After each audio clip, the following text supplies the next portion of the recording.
बिस्मिल्लाहिर्रहमानिर्रहीम। आज के जो सेशन है हमारा ये बेसिकली ऐसे को डील करता है। चाहे वो पीएमएस हो, चाहे वो सीएसएस हो, किसी भी टाइप का ऐसे होगा। फर्स्ट ऑफ ऑल सबसे बड़ा मसला हमारे पास क्या आता है कि हमारे साथ कुछ मिथ्स एसोसिएट कर दी गई हैं। नंबर वन मिथ हमारे साथ क्या है कि जी आपने एडवांस्ड वोकेबलरी यूज करनी है। नंबर टू मिथ हमारे साथ क्या है कि कुछ सर्टेन टॉपिक्स आपने लेकर चलने हैं। थर्ड हमारे पास वर्ड लिमिट है कि जी 2000 या फिर 3000 वर्ड ही आपने लाजमी लिखने हैं, ठीक है। इसी तरह से एक और मिथ भी है अप्रोच ऑफ ऐसे। कोई कहता है कि जी फनल अप्रोच हो, कोई कहता है कि जी स्टोरी लिख दो आप, राइट। तो इस तरह का भी मामला आपके पास है कि बहुत सारी हमें चीजें मिलती हैं। उसके बाद आता है जी too many facts and figures. अब ये सब क्या है, देखो, ये मिथ्स हैं।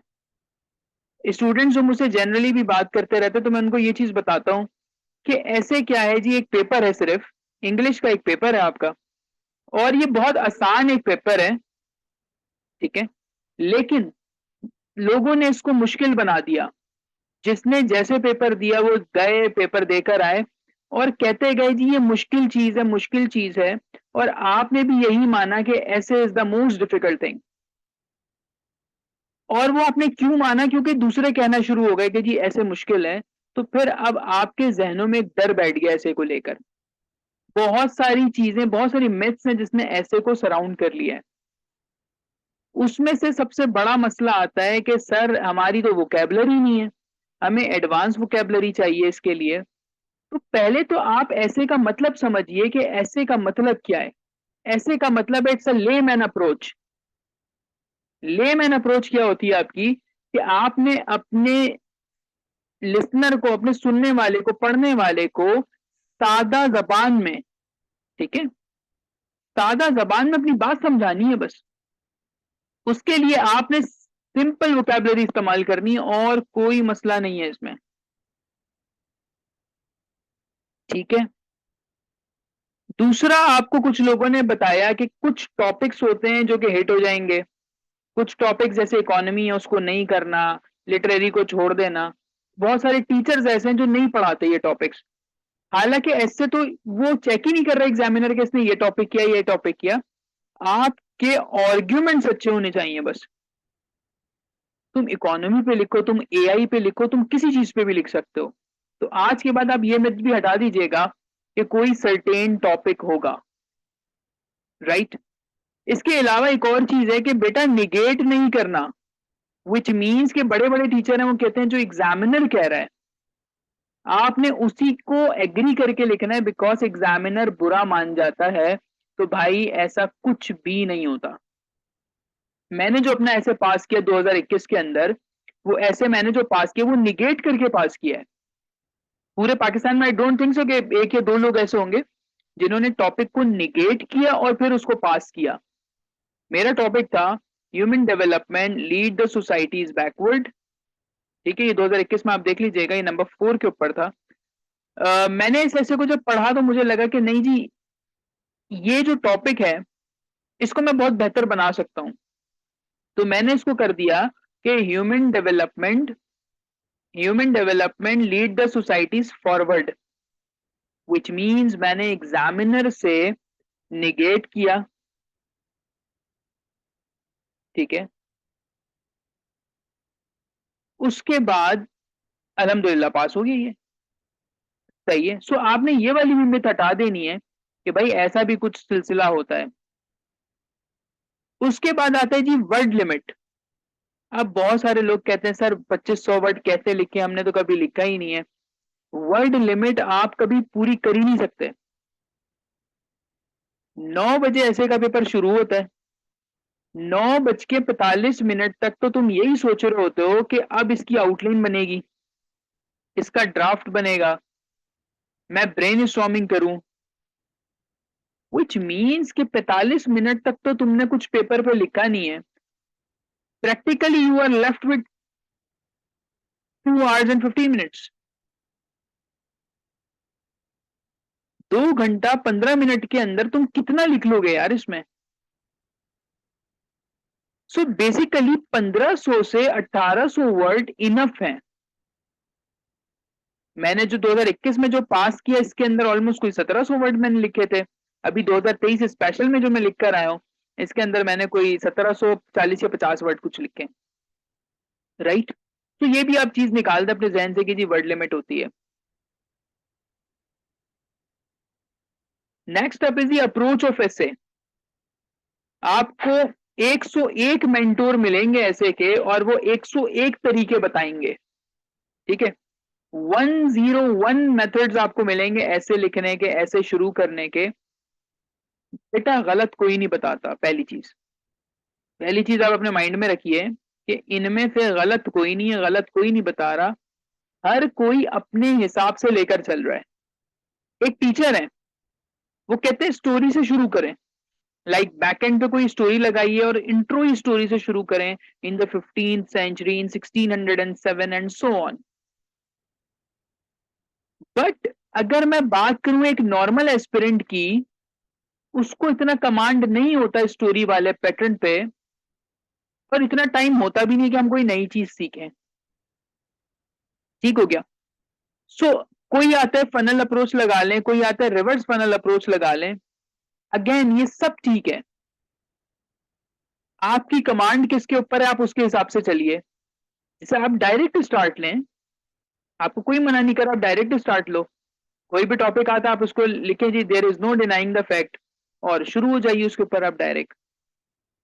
विच मीन्स कि स्टोरी, फनल, रिवर्स फनल, ये चीजें मैटर नहीं करती, right. And the last thing is too many facts and figures. बहुत सारे स्टूडेंट कहते हैं कि सर हमें कितने फैक्ट एंड फिगर याद करने, मींस कितनी ज्यादा चीजें हम याद करके जाएं एग्जाम में। अब मैं उनको ये बात समझाता हूं कि आपको पेपर में आर्ग्यूमेंट्स देने होते हैं, ठीक है। आर्ग्यूमेंट्स क्या होते हैं आपके पास? आपने अपनी बात को दलील से प्रूफ करना होता है। अपनी बात को दलील से प्रूफ करना है। अब तुम्हें किसने कह दिया कि तुम्हें फैक्ट्स एंड फिगर्स चाहिए, कि हर चीज में बताना है कि कौन कितने परसेंट है, यूएन की रिपोर्ट क्या है। इसके अंदर बहुत डिफरेंट तरीकों से भी बात को प्रूफ कर सकते हो। वो कौन कौन से मेथड हो सकते हैं? वो जनरल ऑब्जर्वेशन हो सकती है, दुनिया में जनरल ट्रेंड हो सकता है, ठीक है। केस स्टडी से बता सकते हो, बांग्लादेश, चाइना की मिसाल ले सकते हो, तुम इस तरीके से इस पे बात कर सकते हो। इसी तरीके से तुम कोई काउंटर पर्सपेक्टिव पे बात कर सकते हो। जैसे मैं बच्चों को उस दिन पढ़ा रहा था तो मैंने उनसे कहा कि अगर मुझे ऑनलाइन क्लास के बेनिफिट्स बताने हैं तो मैं काम ये करूंगा कि मैं फिजिकल क्लासेस की बुराइयां शुरू कर दूं। मिसाल के तौर पे मैं बोलूं जी कि फिजिकल क्लासेस में रिवीजन का मसला होता है, फिजिकल क्लासेस में मेरे पैसे ज्यादा लग रहे होते हैं, फिजिकल क्लासेस के अंदर जी बहुत सारे मसाइल हैं डिफरेंट। तो मैं लिखूं जी ऑनलाइन में ऐसा नहीं है। तो ये दलील मेरे आर्ग्यूमेंट को सपोर्ट कर रही है। तो बेटा फैक्ट एंड फिगर कुछ भी नहीं है, आपको अपने आर्ग्यूमेंट्स को प्रूफ करना होता है। कोई फैक्ट बुक खरीदने की जरूरत नहीं है, कोई डॉन के आर्टिकल को उर्दू में तर्जुमा करके खरीदने की जरूरत आपको नहीं है। मुझे यहां तक बताइएगा ये बातें आपको समझ में आई हैं? जो मैंने कहा कि जी कुछ मिथ्स हैं। तो फर्स्ट पार्ट जो था उसके अंदर मुझे मिथ्स ब्रेक करनी थी, आप चैट में लिख के बता सकते हो कि हमने पहले मिथ्स देखी कौन कौन सी सराउंड करी हैं।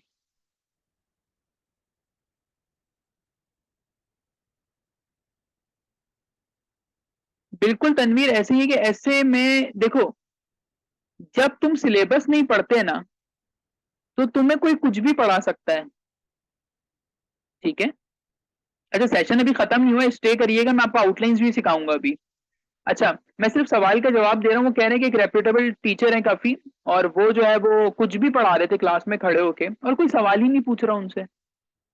ये चीज मैंने भी फील की है कि सीएसएस का बच्चा जब अपना सिलेबस ही नहीं देखता और वो दूसरों के सुनी सुनाई पे चलता है तो अल्टीमेटली वो अपना टाइम जाया करता है। रिसोर्सेज भी आप कर रहे हो जाया, अपना टाइम भी जाया कर रहे हो। तो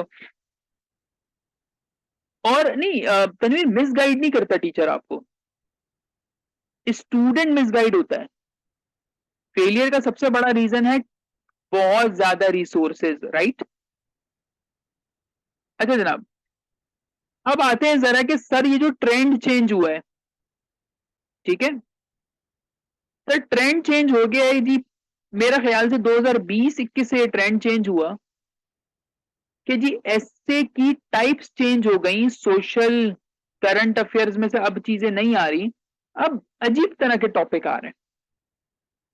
अच्छा देखते हैं उस पे, एफपीएससी का एग्जामिनर कहता है कि आपने रॉट लर्निंग का मटेरियल रिप्रोड्यूस नहीं करना है।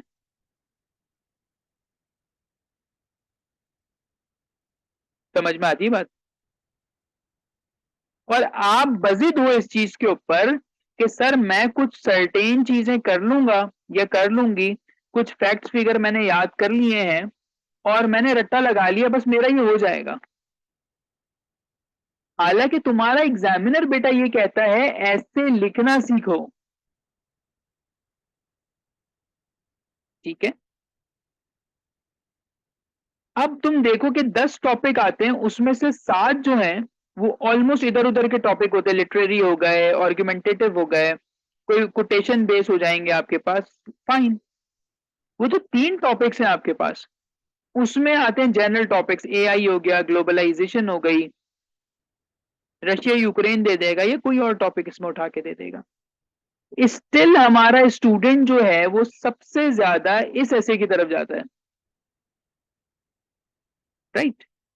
उसका रीजन क्या है कि उनको सिखाया ये गया है कि बेटा ये अटेम्प्ट कर लेना, ये आसान है, ठीक है। उनको बताया जाता है एक पर्टिकुलर आउटलाइन का स्टाइल, कॉजेज इफेक्ट, इधर रेमेडीज देनी है इस तरीके की। और यकीन करो बेटा सबसे ज्यादा फेलियर इसी ऐसे में मिलेगा आपको, सिर्फ 2 रीजन की वजह से। एक नंबर 1 रॉट लर्निंग, क्योंकि तुम तो रट्टा लगा कर आए हो ना। और नंबर 2 इसमें कंपटीशन ज्यादा है, क्योंकि अगर 10,000 स्टूडेंट पेपर दे और उसमें से 9,000 बच्चा जो है आपका वो इस तरह के 3 टॉपिक्स के ऊपर दे, तो इसका मतलब इसमें क्या आ जाएगा, कंपटीशन बढ़ जाएगा। और जो रिमेनिंग 7 है आपके पास, उसमें कंपटीशन नहीं मिलता, उसके अंदर सिर्फ आपकी ग्रामर ठीक हो, आर्ग्यूमेंट्स ठीक हो, और वो आप पास हो जाओगे। आपका एग्जामिनर इंटरेस्ट भी लेता है इस तरह के टॉपिक्स पे कि चलो मैं ये तो देखूं कि बच्चे ने लिखा क्या है। लेकिन अगर तुम ग्लोबल वार्मिंग ही कर रहे हो तो उसको पता है कि भाई राइजिंग टेम्परेचर सबने लिखना है। बात समझ में आती है। तो अपने आप को इस मेंटेलिटी से बाहर निकालो कि मुझे नोट्स मिल जाएंगे, मुझे वीडियोस मिल जाएंगी, रिकॉर्डिंग्स मिल जाएंगी और मैंने ऐसे पास कर लेना है। अब ऐसा नहीं है, ऐसे लिखना सीखो, पेपर में बैठो और वहीं बैठ के कंस्ट्रक्ट करना है आपने अपना, ऐसे तब जाके कुछ होगा। वरना अगर रटी रटाई नॉलेज पे बैठे रहोगे बेटा तो कुछ नहीं होना, ठीक है। मैं 2 टॉपिक्स आपके सामने लिखता हूँ और मैं आपको बताता हूँ दोनों में फर्क क्या होता है, सही है। अगर मीनवाइल किसी का कोई सवाल है तो चैट में लिख दे। क्लास खत्म होने से 4-5 मिनट पहले मैं आपके माइक्स ऑन कर दूंगा, तब हम बात कर सकते हैं।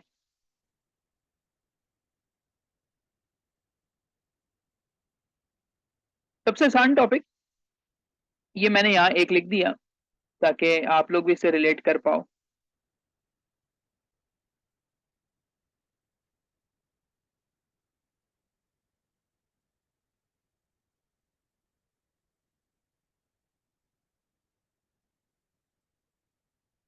ओके, मैंने एक रैंडम टॉपिक चुने, यहाँ पे 2 टॉपिक हो गए आपके पास। बेटा ये वाला जो टॉपिक है, global warming impacts and solutions, ये आपको डायमेंशन दे रहा है कि आपने किस चीज के ऊपर लिखना है। विच मीन्स आपने एक बात करनी है इम्पैक्ट के ऊपर और आपने बात करनी है सोल्यूशन के ऊपर। इसकी आउटलाइन कैसे बनती है, इसकी आउटलाइन इस तरह से बनती है कि पहले इंट्रो दोगे, फिर आपके पास आता है जी डिफाइनिंग ग्लोबल वार्मिंग, ठीक हो गया। फिर what are the impacts, what are the impacts of global warming, ठीक है। और इसी तरीके से आएगा व्हाट आर द सॉल्यूशंस, ठीक है। फिर केस स्टडी दे दो इफ पॉसिबल, और कंक्लूजन, ठीक है। ये हो गया मामला आपका, बड़ी आसान तरीके से हो गई। सवाल किसी का कोई यहां तक? जी, किसी का कोई सवाल है यहां तक तो पूछ लें। ओके, मैं भी आपको सिर्फ फर्क समझा रहा हूं कि दोनों आउटलाइंस में फर्क क्या होता है और स्टूडेंट क्यों भागता है अपने ये सोशल इश्यूज की तरफ, ठीक है। Next is violence is the last refuge of incompetent. इसका उर्दू तर्जुमा अगर मैं कहूं करूं तो ये होता है कि इनकॉम्पिटेंट जो लोग हैं, जो करप्ट हैं, जो कि मेरिट पर नहीं आए, जब वो हारने लगते हैं तो उनका आखिरी हथियार लड़ाई झगड़ा वायलेंस होता है। Now this is again a very good ऐसे टॉपिक, बट अब आपको इसे अटेम्प्ट करना नहीं आएगा क्योंकि आपको तो पता ही नहीं है कि सर इसमें इम्पैक्ट सोल्यूशन केस स्टडी कहां से आएगी, ठीक है। सो इसको कैसे अटेम्प्ट करना है आपने, आपने सीधा सीधा इंट्रोडक्शन लिखना है, उसके बाद आना है जी understanding the terms of essay, which means कि आप ऐसे समझने की कोशिश कर रहे हो इसमें आप इनकॉम्पिटेंट और वायलेंस के बारे में आप बात कर सकते हो, ठीक है। इन दो टर्म्स को आप थोड़ा सा एक्सप्लेन कर देंगे और उसके बाद आप लिखेंगे examples proving that, examples proving that violence is the last refuge of incompetent. Now यहां भी चेंजिंग है, ठीक है। और अपनी बात को फिर आखिरी में कंक्लूड कर देंगे, that's it. This is the easiest and simplest way to write an essay. कोई गलत नहीं कर सकता, कोई टीचर दुनिया का इसको नहीं बोलेगा ये गलत लिखा है आपने, सही है, क्योंकि उसने जो मांगा है वो पूरा हो रहा है। उसने कहा violence is the last refuge of incompetent, भाई या तो एग्री कर लो या डिसएग्री कर लो। मैंने कहा मैं तो एग्री करूंगा इससे, तो मैंने एग्री में लिखा, इंट्रोडक्शन दिया, मैंने बताया ये होता क्या है, और मैंने examples the proving that violence is the last refuge of incompetent, कि जो इनकॉम्पिटेंट बंदा है वो क्या करता है, वो हमेशा लड़ाई झगड़े की तरफ जाएगा। अब स्टूडेंट कहेंगे कि सर जरा मुझे सब पॉइंट्स बता दें इसके, कि कैसे इसको लेकर चलना है, ये जो आपने एग्जांपल्स दी हैं ये कौन सी होंगी। तो बेटा इतना तो तुमने सीएसएस में जब 12 सब्जेक्ट पढ़ते हो तुम्हें नॉलेज होनी चाहिए ना। हिटलर कौन था, हिटलर ने क्या किया, ईस्ट इंडिया कंपनी ने क्या किया, ठीक है। इसी तरीके से मोदी क्या कर रहा है, कुरैश ने मक्का वालों के साथ यानी मुसलमानों के साथ क्या जुल्म ढाए, ठीक है। इसी तरीके से प्यूटिन क्या कर रहा है अभी। क्या ये सारी एग्जांपल्स आपको नहीं बताती कि हम हर जगह वायलेंस की तरफ जा रहे हैं, हम पीसफुल तो कोई काम हो ही नहीं रहा। बात समझ में आती है?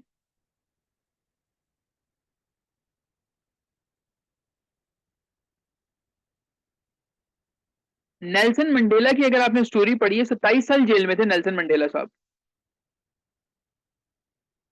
अब ये किसी चीज के खिलाफ थे, इन्होंने क्या किया जी, इनके जो जिन्होंने जेल में डाला था उस टाइम पे मिलिट्री थी वहां पे, ठीक है। 27 ईयर्स वो जेल में रहे, तो अब उन्होंने क्या किया कि वायलेंस का रास्ता अपनाया, हालांकि नेल्सन मंडेला पीसफुल थे। इस तरह के एसेस को करने के लिए आपकी नॉलेज होनी चाहिए, आपकी कमांड होनी चाहिए ऐसे के ऊपर, बिकॉज ये बड़ा छोटा सा ऐसे होता है, कोई फैक्ट फिगर नहीं, कुछ नहीं, जस्ट योर राइटिंग। इसी तरीके से नॉर्थ कोरिया की मिसाल ले लेंगे, इसी तरीके से आप बलूचिस्तान के अंदर जो सिलसिला चल रहा है, जो आपके मिसिंग पर्सन्स वगैरह हैं उसकी अगर हम बात करें, तो हम उसकी मिसाल लेंगे।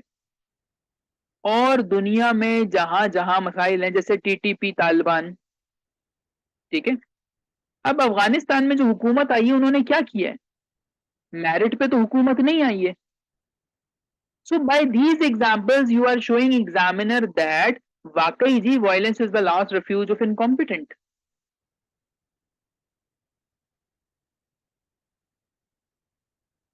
कुछ कुछ समझ में आया? आज काफी सारे नए स्टूडेंट्स हैं, ये फर्स्ट टाइम ले रहे हैं। आई गेस अब्दुल रहमान की भी, आमना आई डोंट नो कि पहले आप ले चुके हो, अरीज, जिया, जुनेद शेख, ये आप लोग फर्स्ट टाइम मतलब मेरी कोई इस तरह की क्लास ले रहे हो, सेशन ले रहे हो। तो आई वांट योर फीडबैक कि आपको ये दोनों डिफरेंसेस समझ में आए हैं? मकसद सिर्फ यही था, चीजों को आसान करना, कि चीजें मुश्किल नहीं है बेटा, हमने मुश्किल बना दी है बस। जुनेद, इसमें यह कि सिंपल इजी है, अभी दिख रहा है सिर्फ। जब लिखने बैठेंगे ना आप, तो फिर आपको असल चीज पता चलेगी, अच्छा इसको लिखना कैसे है। वो एक अलग ही वो तरीका होगा उसका। राइट।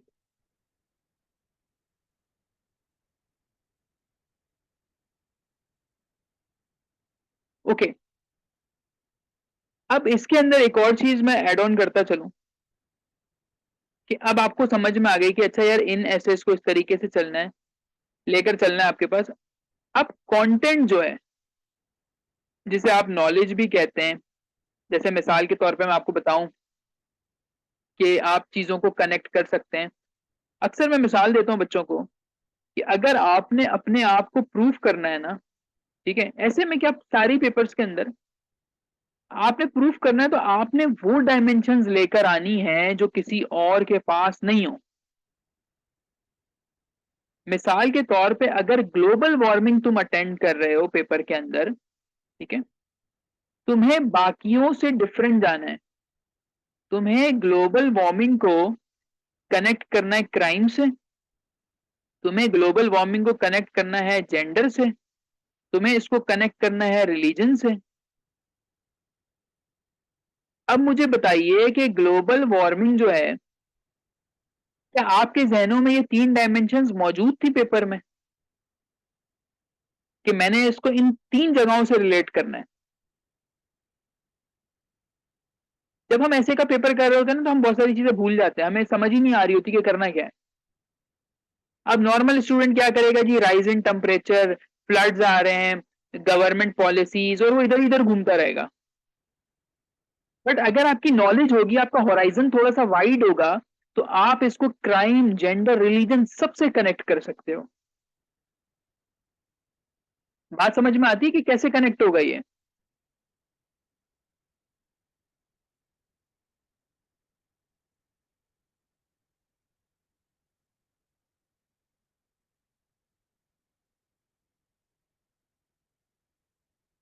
जी मुझे बताएं, या फिर मैं एक्सप्लेन कर दूं इसको?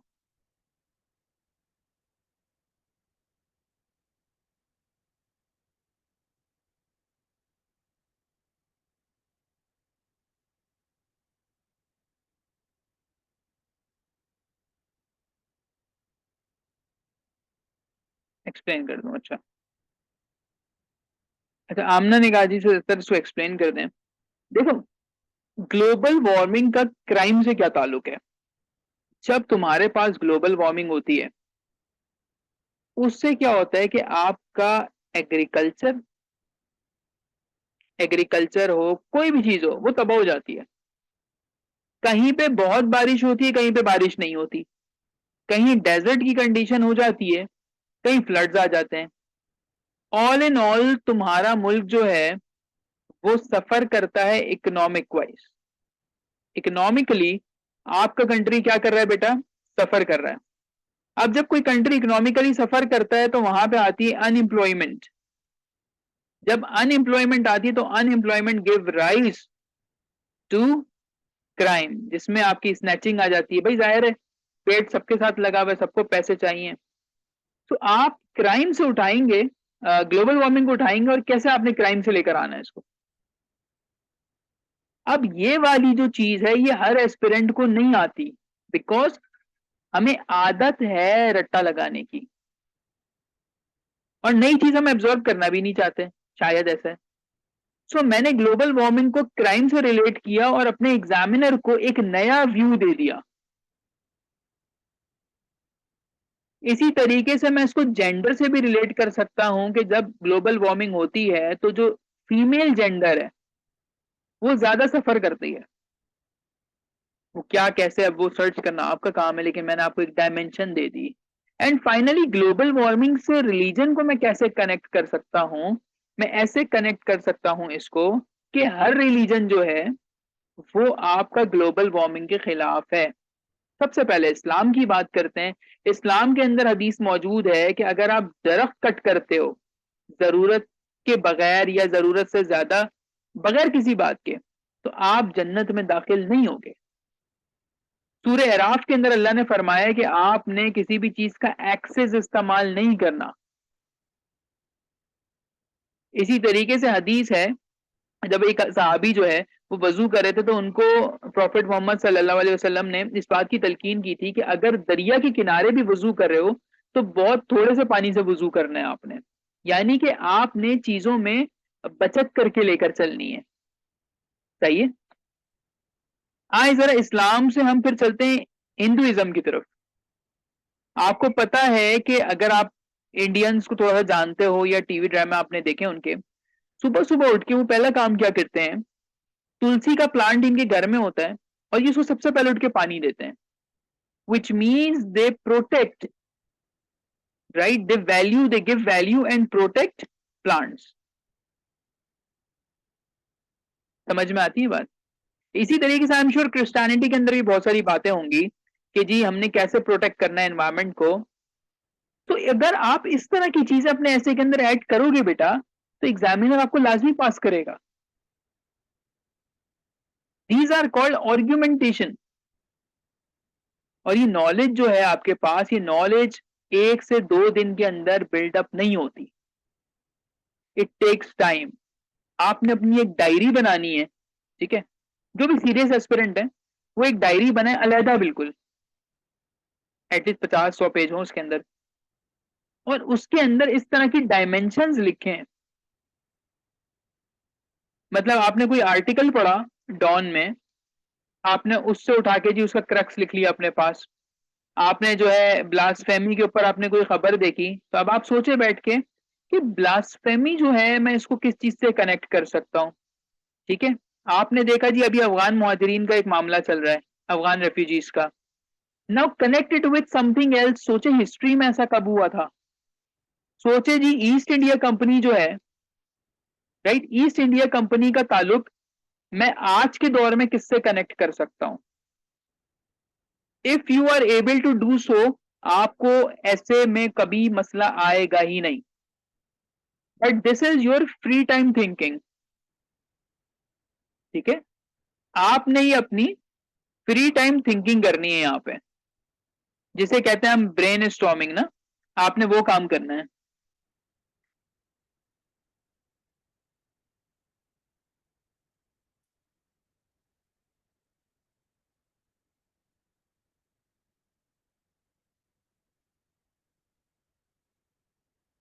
सही है जनाब। अब मैं आपको टाइम दे रहा हूँ क्योंकि लास्ट 5-6 मिनट हैं। मैं आपको अलाउ करता हूँ कि जी आप अपने माइक्स को आप ओपन कर लें, और जिसका जो भी रेलिवेंट सवाल है ना वो मुझसे पूछ सकते हैं। ठीक है। नहीं, रिक्वायरमेंट नहीं है उसकी। तनवीर, कोई एक पर्टिकुलर तरीका लेके आप ना चलें कि पॉलिटिकल, इकोनॉमिक, सोशल या रिलीजन, आपके पास जो एनवायरनमेंट है, आप किसी भी डायमेंशन के अंदर आप इसको काम कर सकते हैं इसके साथ। ठीक है। जी, अब आप जो है वो अपने आप को अनम्यूट कर सकते हो, जिसका जो भी सवाल है वो पूछ लो।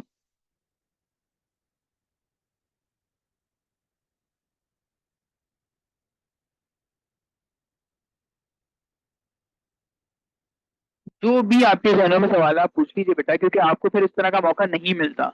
आप उसी मिथ के साथ जी रहे हो तो जो यूट्यूब पे किसी ने बता दिया।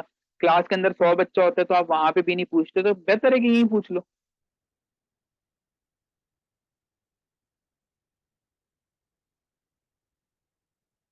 Excuse me sir. जी हरीश।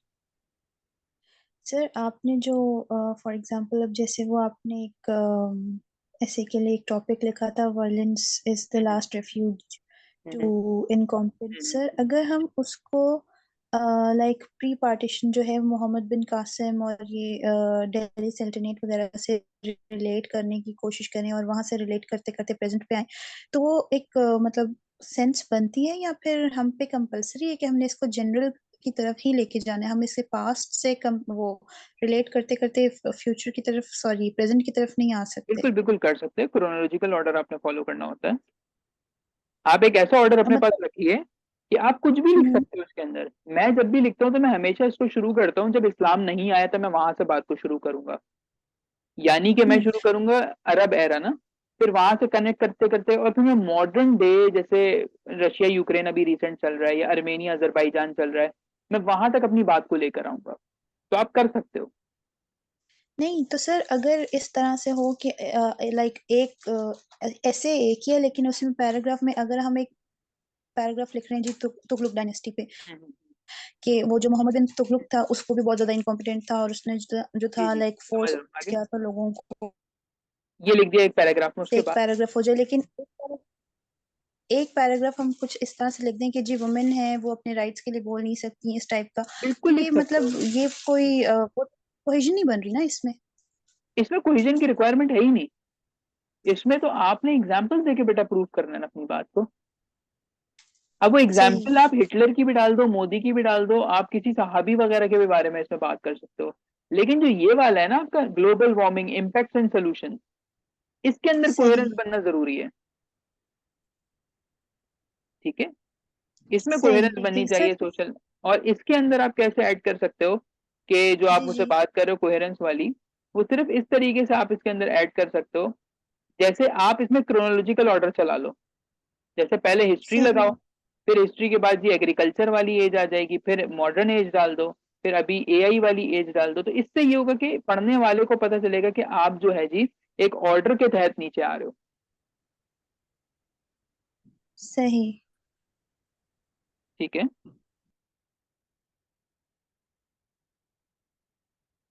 कोई और सवाल है किसी का तो आप वो अपना माइक ओपन कर सकते हैं, लास्ट 2.5 मिनट है हमारे पास।